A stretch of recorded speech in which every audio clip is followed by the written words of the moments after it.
Last వీడియోలో మీకు చెప్పాను కదా, త్రిష గారి ఈ లుక్ ని రీక్రియేట్ అయితే చేద్దామని చెప్పేసి మీషోలో ఈ శారీ ఇంకా బ్లౌజ్ ని అయితే తీసుకున్నానని చెప్పేసి.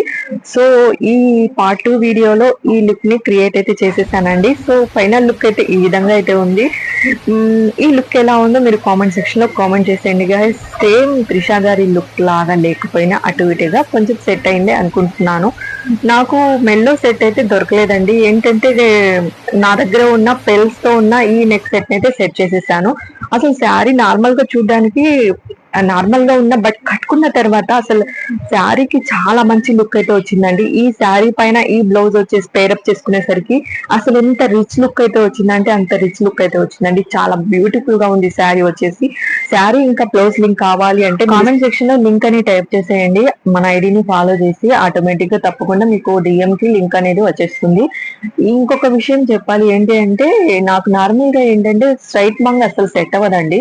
చిన్నప్పటి నుంచి అలవాటు లేదు. ఏంటంటే ఈ వీడియోకి నేను త్రిష గారి లుక్ రీక్రియేట్ చేద్దామని చెప్పేసి ఈ వీడియోకి స్ట్రైట్ మంగ్ అయితే తీసాను. తీస్తే నాకు కొంచెం డిఫరెంట్ గా అయితే అనిపించింది. బట్ ఏంటంటే అయినా చాలా బాగుందండి. ఈ శారీకి జూడా హెయిర్ స్టైల్ వేసేసరికి లుక్ వచ్చేసి చాలా రిచ్ లుక్ అయితే అనిపించింది. మీకు ఎలా అనిపించిందో కామెంట్ సెక్షన్ లో కామెంట్ చేసేయండి. ఓకే గైస్, మన ఐడిని ఫాలో చేయండి, వీడియోని సేవ్ చేసుకోండి, షేర్ చేసేయండి, లైక్ చేయండి. Bye bye.